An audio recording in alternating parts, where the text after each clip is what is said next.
സംഭവം നിങ്ങൾക്കറിയാലോ, CMDRF പദ്ധതി വഴി 81,43,00,000 രൂപ ലാപ്ടോപ്പ് മേടിക്കാൻ വേണ്ടി വക മാറ്റിയെന്ന് പറഞ്ഞ് അഖിൽമാരാർ ഒരു വീഡിയോ ഇട്ടു. 1-2-3 വീഡിയോ ഇട്ടു. പക്ഷേ ഈ അഖിൽമാരാർ പറഞ്ഞത് മൊത്തം തെറ്റാണെന്നും പറഞ്ഞ് അഖിൽമാരാരെ നാറ്റിക്കാൻ വേണ്ടിയിട്ട് കുറേ സോഷ്യൽ മീഡിയ ആളുകൾ ഇറങ്ങിയായിരുന്നു. പക്ഷേ ഇവന്മാരെല്ലാം സ്വയം നാറുന്ന ലക്ഷണമാണല്ലോ കാണുന്നത്. കാരണം ഞാൻ 2-3 ദിവസമായിട്ട് ഇതിൻ്റെ പുറകെയായിരുന്നു. ഇതെന്താണെന്നും നമുക്കൊന്നും അറിയണമല്ലോ. നമ്മൾ പറയുമ്പോൾ ചുമ്മാ വളവളാന്ന് ചുമ്മാ ആവശ്യമില്ലാതെ ഒന്നും പറഞ്ഞോണ്ട് കാര്യമില്ല. ഇപ്പം ഞാൻ ഈ സൈറ്റിനകത്ത് കയറി പഴയ കുറേ ന്യൂസുകൾ കുത്തിപ്പൊക്കി ഇതെല്ലാം എടുത്തു കഴിഞ്ഞപ്പോഴാണ് അമ്പട വീര, ഇതിനകത്ത് നമ്മൾ ഉദ്ദേശിക്കുന്ന ഒന്നും അല്ല, ഇതിൻ്റെ അപ്പുറത്തെ പരിപാടി നടന്നിട്ടുണ്ടെന്ന് മനസ്സിലായി. ഇവന്മാരൊക്കെ വെള്ളം പൂശാൻ വേണ്ടി ഇറങ്ങിയിട്ട് ഇതിനൊക്കെ ഒരു മറുപടി പറയണം. മറ്റൊന്നുമല്ല, ഞാൻ ആദ്യം തന്നെ പറയുകയാണ്, ഇതെല്ലാം എൻ്റെ ഊഹാപോഹങ്ങൾ മാത്രമാണ്. നല്ല ചോദ്യങ്ങളിൽ കഴമ്പുണ്ടെന്ന് ചിലർക്കെങ്കിലും ഒന്ന് മനസ്സിലായാലോ. സംഭവത്തോട് കുറച്ച് ക്വസ്റ്റ്യൻസ് എൻ്റെ മുമ്പിലുണ്ട്. ഈ വെള്ളം പൂശാൻ ഇറങ്ങിയ ആളുകൾക്ക് പറ്റുകയാണെങ്കിൽ ഇതിനൊരു ഉത്തരം തരികയാണെങ്കിൽ നല്ലതായിരുന്നു. ഫസ്റ്റിലെ തന്നെ എനിക്ക് ഭയങ്കര ആശ്ചര്യം തോന്നിയ കാര്യം എന്താണെന്നറിയാമോ? നമ്മൾ ഈ മുഖ്യമന്ത്രി കഴിഞ്ഞ ദിവസം പറഞ്ഞല്ലോ, വിദ്യാശ്രീ പദ്ധതിയും വിദ്യാകിരണങ്ങളും സംയോജിപ്പിച്ച് സമഞ്ജസമായി ചേർത്തിട്ടാണ് ഇവർ പുതിയ പദ്ധതി ഉണ്ടാക്കിയിട്ട് ലാപ്ടോപ്പ് KSF-ൽ നിന്ന് മേടിച്ചത് പറഞ്ഞല്ലോ. പക്ഷേ ഈ വിദ്യാകിരൺ മാത്രമായിട്ട് എന്താണെന്ന് അറിയാൻ വേണ്ടിയിട്ട് ഞാൻ നൈസായിട്ടൊന്ന് പോയി നോക്കി. അപ്പം ആണ്ട്രാ കിടക്കുന്നു. ഈ വിദ്യാകിരൺ പദ്ധതിക്ക് വേണ്ടിയിട്ട് ഇവർ നമ്മളെപ്പോലുള്ള ആളുകളിൽ നിന്നും വലിയ വ്യവസായ പ്രമുഖരിൽ നിന്നും ഇവർ വേറെ ഫണ്ട് മേടിച്ചിട്ടുണ്ടെന്നാണ്. അങ്ങനെ ഒരു പരിപാടി നടന്നായിരുന്നു. ആർക്കെങ്കിലും അറിയാവോ? അതായത് ഇവർ vidyakirana.kerala.gov എന്ന് പറഞ്ഞ എന്തൊരു സൈറ്റുണ്ട്. ഈ സൈറ്റ് ഇപ്പോൾ ഇല്ല, ഞാൻ കയറി നോക്കി. ഈ സൈറ്റിൽ കയറി കഴിഞ്ഞാൽ സംഭവം എന്നാന്ന് വെച്ച് കഴിഞ്ഞാൽ, എനിക്കിപ്പോൾ എന്തെങ്കിലും ഒരു 1,00,000 രൂപ ഉണ്ടെന്ന് വെച്ചോ, എനിക്കിത് ഡൊണേറ്റ് ചെയ്യാം. അതായത് കോവിഡിൻ്റെ സമയത്ത് ഈ ഡിജിറ്റൽ ഉപകരണങ്ങൾ കുറേ കുട്ടികൾക്കില്ലല്ലോ. അപ്പോൾ അവർക്ക് വേണ്ടിയിട്ട് നമുക്ക് എന്തെങ്കിലും ചെയ്യാൻ സാധിക്കുമെങ്കിൽ നിങ്ങൾ ഈ സൈറ്റിൽ കയറുക. നിങ്ങളുടെ കയ്യിലുള്ള പൈസ എങ്കിൽ പൈസ, അല്ലെങ്കിൽ കുറച്ച് ലാപ്ടോപ്പ് അല്ലെങ്കിൽ കുറച്ച് ടാബുകൾ, എന്താണെന്ന് വെച്ചാൽ പഠനോപകരണം, ഡിജിറ്റൽ പഠനോപകരണങ്ങൾ നിങ്ങൾക്ക് ദാനം ചെയ്യാം, അത് ഡൊണേറ്റ് ചെയ്യാം. ഇതാണ് സംഭവം. പക്ഷേ ഈ സൈറ്റിൽ കുറേ പേര് കയറിയെന്നും അതായത് 1.5 ലക്ഷം പിള്ളേർക്കുള്ള സാധനങ്ങൾ ലഭിച്ചെന്നും പണമായിട്ടും അല്ലാത്തതൊക്കെ ലഭിച്ചെന്നും വാർത്തയിൽ പറയുന്നുണ്ട്. നമുക്ക് ആദ്യം ആ വാർത്ത ഒന്ന് കാണാം. സാമ്പത്തികമായി പിന്നോക്കം നിൽക്കുന്ന കുട്ടികൾക്ക് ഡിജിറ്റൽ വിദ്യാഭ്യാസം നൽകുന്നതിന് വേണ്ടി ആവിഷ്കരിച്ച വിദ്യാകിരണം പദ്ധതിക്കാണ് വ്യവസായ പ്രമുഖരും പ്രവാസി വ്യവസായികളും പിന്തുണ അറിയിച്ചത്. മുഖ്യമന്ത്രി വിളിച്ചു ചേർത്ത യോഗത്തിലാണ് ഡിജിറ്റൽ വിടവ് നികത്താൻ അവർ കൈകോർത്തത്. വിദ്യാകിരണം പോർട്ടൽ വഴിയാണ് വ്യക്തികളും സന്നദ്ധ സംഘടനകളും സംഭാവനകൾ നൽകേണ്ടത്. ഒരു നിശ്ചിത തുകയായി നൽകാനോ ഏതെങ്കിലും സ്കൂളുകൾ തിരിച്ചോ തദ്ദേശ സ്വയംഭരണ സ്ഥാപനം തിരിച്ചോ സംഭാവന നൽകാനും പോർട്ടലിൽ സൗകര്യം ഏർപ്പെടുത്തിയിട്ടുണ്ട്. പാവപ്പെട്ട കുട്ടികൾക്ക് ഡിജിറ്റൽ ഉപകരണങ്ങൾ ലഭ്യമാക്കാൻ ഓരോ ആളുകൾക്കും അവരവരുടെ രീതിയിൽ പങ്കുവഹിക്കാനാകുമെന്ന് മുഖ്യമന്ത്രി കൂട്ടിച്ചേർത്തു. തുക എത്ര ചെറുതാണെങ്കിലും പങ്കുവഹിക്കുക എന്നതാണ് പ്രധാനമെന്ന് മുഖ്യമന്ത്രി പറഞ്ഞു. ലോകത്തിന്റെ വിവിധ ഭാഗങ്ങളിൽ മലയാളികളെ ഇതിൽ പങ്കാളികളാക്കാമെന്ന് മലയാളി സംഘടനകൾ അറിയിച്ചു. വിദ്യാഭ്യാസ വകുപ്പ് മന്ത്രി V. Sivankutty, chief secretary doctor VP Joy, വ്യവസായ സെക്രട്ടറി ഡോക്ടർ K. ഇളങ്കോവൻ, വിദ്യാഭ്യാസ സെക്രട്ടറി മുഹമ്മദ് ഹനീഷ് തുടങ്ങിയവർ സംബന്ധിച്ചു. കൈരളിയുടെ വാർത്തയാണേ, അതാകുമ്പോഴത്തേക്കും കറക്റ്റ് ആയിരിക്കുമല്ലോ. അതാകുമ്പോഴത്തേക്ക് നമുക്ക് സഹാക്കൾക്കൊന്നും പറയാനില്ല. കൈരളിയുടെ വാർത്തയാണല്ലോ ഈ ലോകത്തെ ഏറ്റവും നല്ല കറക്റ്റ് വാർത്ത. അപ്പം കൈരളിയുടെ വാർത്ത തന്നെ ഞാൻ കാണിച്ചത്. ഇനി അടുത്ത ന്യൂസ് നോക്കാം. അതും കൈരളിയുടെ തന്നെയാണ്, മറ്റൊന്നുമല്ല. ഞാൻ മുമ്പേ പറഞ്ഞല്ലോ, 1.5 ലക്ഷം പിള്ളേർക്ക് ഫണ്ട് കിട്ടിയെന്ന് പറഞ്ഞല്ലോ.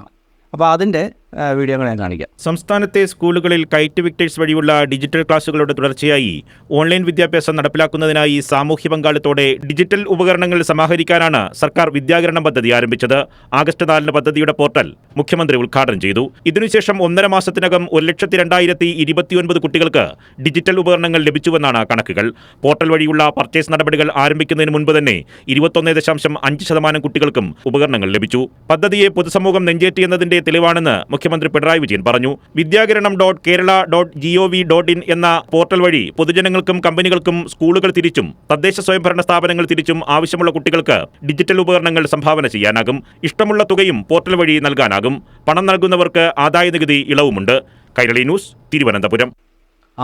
ഇപ്പഴാ മനസ്സിലായി, 21% പിള്ളേർക്ക് ഡിജിറ്റൽ ഉപകരണങ്ങൾ കിട്ടിയിട്ടുള്ളൂ. അപ്പോൾ ബാക്കി ഉള്ള പിള്ളേർക്ക് കിട്ടാൻ വേണ്ടിയിട്ടാണ് ഇതിനകത്ത് ഈ 81 കോടി രൂപയോളം ചിലവിട്ടത്. ഇപ്പം ടെക്നിക്ക് പിടികിട്ടിയോ? അപ്പോൾ ഈ വിദ്യാകിരണം പദ്ധതി വഴി ടോട്ടൽ എത്ര രൂപ വന്നു, എത്ര കുട്ടികൾക്ക് ഡിജിറ്റൽ ഉപകരണങ്ങൾ കൊടുത്തു, ഇതിന് ശേഷം ബാക്കി ഇനി എത്ര കുട്ടികൾക്ക് കൊടുക്കാനുണ്ട്, ഇതെല്ലാം അറിഞ്ഞതിന് ശേഷമല്ലേ ഉള്ളൂ നമുക്ക് ബാക്കിയും കൂടെ കാൽക്കുലേറ്റ് ചെയ്തെടുക്കാൻ പറ്റുള്ളൂ. അതിൻ്റെ കണക്കെവിടെ? കണക്കെട്. അപ്പോൾ നമുക്ക് നമ്മുടെ മെയിൻ പരിപാടിയിലേക്ക് കിടക്കാം. അതായത് ചോദ്യോത്തര പരിപാടി. ഇതിനകത്ത് ചോദ്യം മാത്രമേ കാണത്തുള്ളൂ, എന്നാലും നമുക്ക് ചോദ്യം ചോദിക്കാം. ആദ്യത്തെ ചോദ്യം, ഈ KSFE എന്നത് ഒരു ധനകാര്യ സ്ഥാപനമാണല്ലോ, അല്ലാതെ ഇലക്ട്രോണിക്സ് എക്യുപ്മെൻറ്റ്സ് ഉണ്ടാക്കുകയും വിൽക്കുകയും ചെയ്യുന്ന ഒരു കമ്പനിയൊന്നും അല്ലല്ലോ. അപ്പോൾ എന്തുകൊണ്ടാണ് ഈ KSFEയിൽ നിന്ന് ലാപ്ടോപ്പ് എടുത്തത്? രണ്ടാമത്തെ ചോദ്യം, അതായത് വിദ്യാകിരണം പദ്ധതിക്കായിട്ട് ടെൻഡർ വിളിച്ചായിരുന്നു. അപ്പോൾ ഇതിനകത്ത് SP, ലെനോവോ, കൊക്കോണിക്സ് അങ്ങനെ പല കമ്പനികൾ പങ്കെടുത്തുന്നതൊക്കെ ന്യൂസ് കണ്ടു. നമുക്ക് ആ ന്യൂസ് ഒന്ന് കാണാം. വിദ്യാർത്ഥികൾക്ക് ഓൺലൈൻ വിദ്യാഭ്യാസത്തിനായി 4,71,594 പഠനോപകരണങ്ങൾ വാങ്ങാനാണ് വിദ്യാകിരണം പദ്ധതി. ആദ്യം വിളിച്ച ടെൻഡറിൽ പങ്കെടുത്തത് കോക്കോണിക്സും പാലക്കാട് ITIയും മാത്രമായിരുന്നു. ഇതോടെ ടെൻഡർ റദ്ദാക്കി. കൂടുതൽ കമ്പനികളെ ലക്ഷ്യമിട്ട് വിളിച്ച രണ്ടാമത്തെ ടെൻഡറിൽ ലഭിച്ച പ്രതികരണം സർക്കാരിന് ആശ്വാസമായി. ഡെൽ, എയ്സർ, HP കമ്പനികൾ ലാപ്ടോപ്പിനായുള്ള ടെൻഡറിൽ പങ്കെടുത്തു. ക്രോംബുക്കിന് വേണ്ടിയുള്ള ടെൻഡറിലും ഇതേ കമ്പനികളുണ്ട്. ബഹിരാഷ്ട്ര കമ്പനികൾ നേരിട്ടാണ് ടെൻഡറിൽ പങ്കെടുത്തിരിക്കുന്നത്. ടാബ്ലറ്റ് ഫോണുകൾ വിതരണം ചെയ്യുന്നതിനുള്ള ടെൻഡറിൽ സാംസങ്, ലെനോവോ എന്നീ കമ്പനികളും ലാബോ പോലെയുള്ള പ്രാദേശിക കമ്പനികളും പങ്കെടുത്തിട്ടുണ്ട്. 2 ദിവസത്തിനകം സാങ്കേതിക ബിഡിന്റെ പരിശോധന പൂർത്തിയാകും. തുടർന്ന് സാമ്പത്തിക ബിഡുകൾ തുറക്കും. ഒരാഴ്ചയ്ക്കകം ടെൻഡർ നടപടികൾ പൂർത്തിയാക്കാമെന്നാണ് പ്രതീക്ഷ. നേരത്തെ KSFEയുടെ പങ്കാളിത്തത്തോടെയുള്ള വിദ്യാശ്രീ പദ്ധതിയിലും ബഹിരാഷ്ട്ര കമ്പനികൾ ലാപ്ടോപ്പ് വിതരണം ചെയ്യാമെന്ന് വാഗ്ദാനം ചെയ്തിരുന്നെങ്കിലും പാലിച്ചിരുന്നില്ല. കോവിഡ് മൂലം ചൈനയടക്കമുള്ള രാജ്യങ്ങളിൽ നിന്ന് നിർമ്മാണ ഘടകങ്ങൾ കിട്ടാത്തതാണ് കാരണമായി കമ്പനികൾ ചൂണ്ടിക്കാണിച്ചത്. അതിനാൽ വിദ്യാകരണം പദ്ധതിയുടെ ടെൻഡർ നൽകുമ്പോൾ ഈ പ്രശ്നം ആവർത്തിക്കാതിരിക്കാനുള്ള ജാഗ്രത സർക്കാർ പാലിക്കും. മനസ്സിലായോ? വിദ്യാകരണം പദ്ധതിക്ക് വേണ്ടി ടെൻഡർ വിളിച്ചു. ഈ ടെൻഡറിൽ വലിയ വലിയ കമ്പനികൾ പങ്കെടുത്തെന്ന് പറയുന്നു. പക്ഷേ ഈ ടെൻഡർ വിളിച്ച് അതിന് അവർ ഓർഡർ എടുത്തെങ്കിൽ പിന്നെ നമ്മൾ KSFEന്ന് എടുക്കേണ്ട കാര്യമില്ലല്ലോ. ഉണ്ടോ?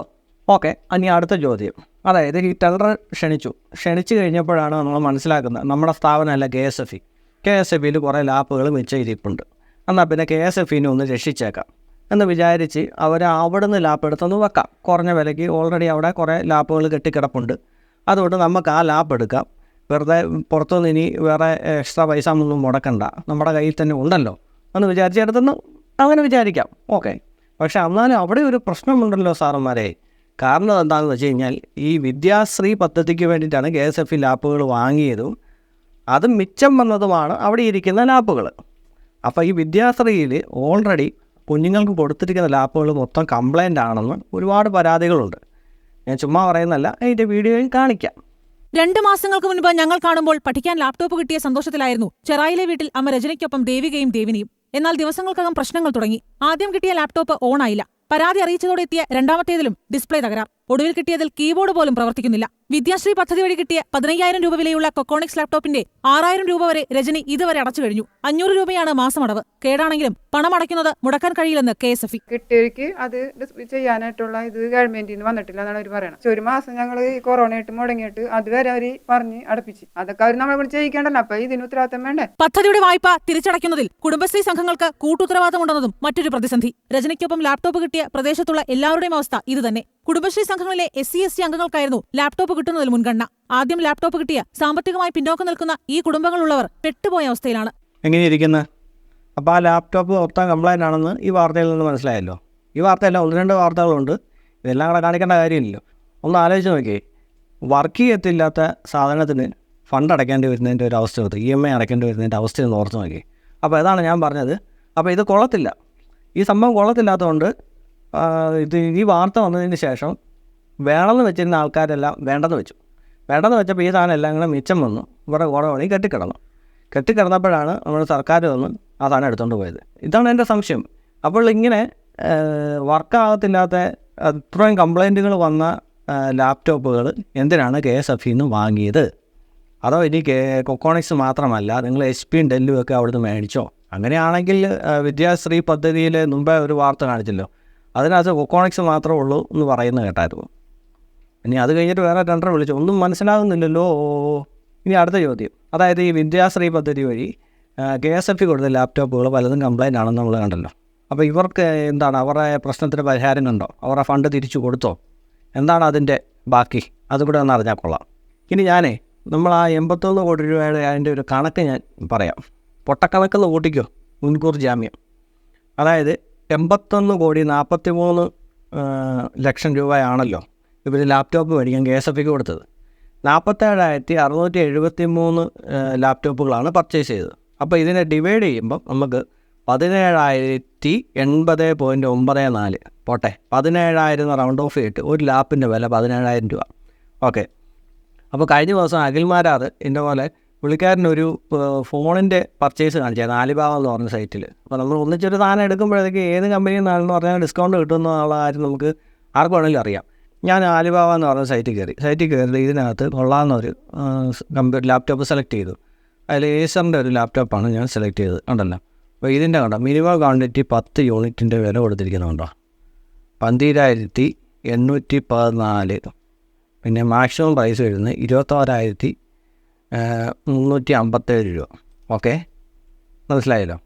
ഇത്രയാണ് 10 എണ്ണം മേടിക്കുമ്പോഴത്തേക്കുള്ള പ്രൈസ് അവർ പറയുന്നത്. നമുക്ക് ഒരു കാര്യം ചെയ്യാം. അല്ല, അതിന് മുമ്പായിട്ട് ഇതിൻ്റെ സ്പെസിഫിക്കേഷൻ ഒന്ന് പറയണമല്ലോ. കാരണം ഇതിൻ്റെ സ്പെസിഫിക്കേഷൻസ് കണ്ടോ, i5 പ്രോസസ്സർ ഉണ്ട്, 16 GB memory, hard disk 512, monitor ഉണ്ട്, ഫുൾ HD ഡിസ്പ്ലേ, ഇത്ര സെറ്റപ്പൊക്കെ ഉള്ളൊരു ലാപ്ടോപ്പാണ് ഇത്. ഇതിൻ്റെ വിലയാണ് ഞാൻ മുമ്പേ പറഞ്ഞ സംഭവം. നമുക്ക് ഈ പ്രൈസ് ഉണ്ടല്ലോ 12,000 തൊട്ട് 21,000 രൂപ വരെ നമുക്കൊന്ന് റൗണ്ട് ഓഫ് ചെയ്ത് എന്തായാലും ഒരു 47,673 ആണല്ലോ മേടിക്കുന്നത്. അത്രയും മേടിക്കുമ്പോൾ എന്തായാലും മാരക ഡിസ്കൗണ്ട് ആയിരിക്കും, ഉറപ്പാണ്. അപ്പോൾ അങ്ങനെ വരുമ്പോൾ നമുക്ക് വേണ്ട, നമുക്കിതിനിടയ്ക്കൊരു 15,000 വെച്ച് നമുക്കൊന്ന് കാൽക്കുലേറ്റ് ചെയ്യാം. 47,673 ഇൻറ്റു 15,000, അപ്പോൾ അത് വരുന്നത് എത്രയാണ്? 71,50,95,000 രൂപ. അപ്പോൾ അവർ ഫണ്ട് അനുവദിച്ച എത്രയായിരുന്നു? 81,43,00,000 രൂപ. അപ്പോൾ ഇവർ ഫണ്ട് അനുവദിച്ചെന്ന് പറയുന്നത് 81,43,00,000. നമുക്ക് ഈ 71,50,95,000 ഈ 81 കോടി മിച്ചത്തിന് അതൊന്ന് കുറയ്ക്കാം. കുറച്ച് കഴിയുമ്പം കിട്ടുന്നതാണ് 9,92,500 രൂപ. ഇത്ര ഫണ്ട് മിച്ചം. അപ്പോൾ ആ പൈസ എവിടെ പോയി? നമ്മൾ ഈ സൈറ്റിൽ നിന്ന് മേടിക്കുമ്പോൾ പോലും ഇത്രയും ലാഭം. അപ്പോൾ എന്തുകൊണ്ടാണ് ഇത്രയും നമ്മൾ ഡയറക്റ്റ് ഒരു കമ്പനിയിൽ നിന്ന് മേടിക്കുമ്പോഴത്തേക്കും കിട്ടുന്ന ലാഭം എന്തുകൊണ്ടാണ് സർക്കാർ വേണ്ടെന്ന് വെച്ചത്?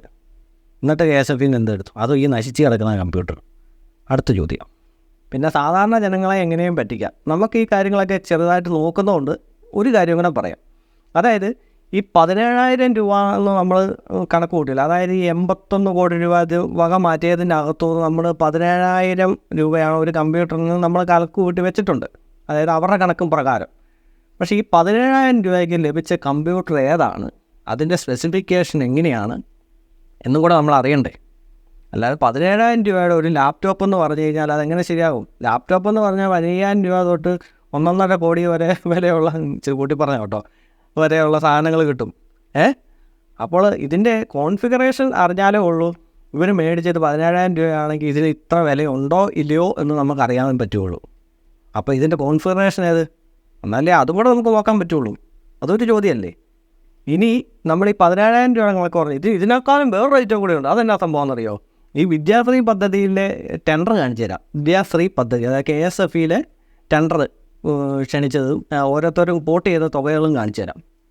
ഇത് കണ്ടോ, ഇതിനകത്ത് കൊക്കോണിക്സ് എന്ന് പറഞ്ഞ കമ്പനി 14,990 രൂപ, ഏസർ എന്ന് പറഞ്ഞ കമ്പനി 17,883 രൂപ, പിന്നെ HP എന്ന് പറഞ്ഞ കമ്പനി 17,990 രൂപ, ലെനോവോ എന്ന് പറഞ്ഞ കമ്പനി 18,000 രൂപ. ഓക്കെ, ഇതിനകത്ത് ഏറ്റവും ടെൻഡർ സ്വീകരിച്ചത് 14,990 ആയിരിക്കുമല്ലോ, ഏറ്റവും കുറഞ്ഞതാണ് എനിക്കുമല്ലോ പർച്ചേസ് ചെയ്യത്തുള്ളൂ.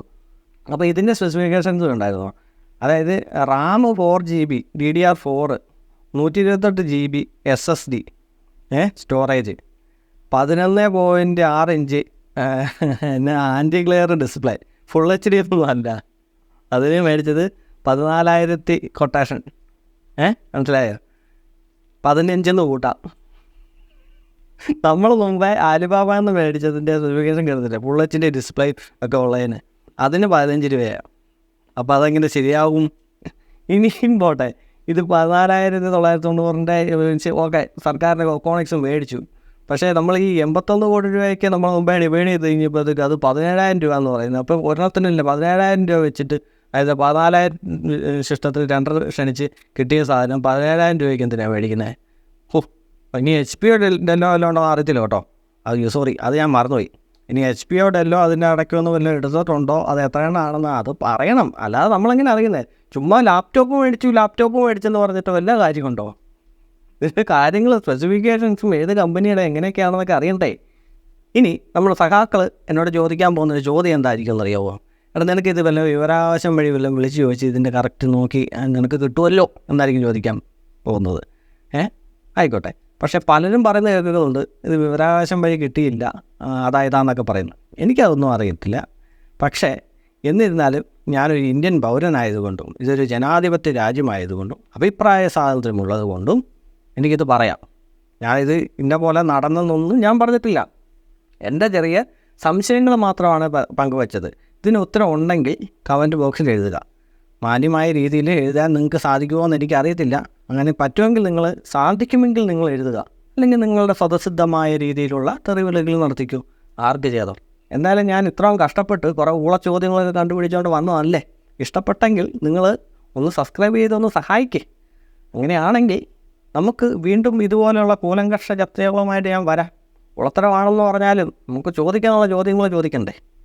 നിങ്ങളും കൂടെ ചുമ്മാ ഒന്ന് കമൻ്റ് ഇട്. നമുക്ക് പറ്റിയ സാധനങ്ങൾ വല്ലതും ഉണ്ടെങ്കിൽ നമുക്ക് എടുക്കാമെന്നേ.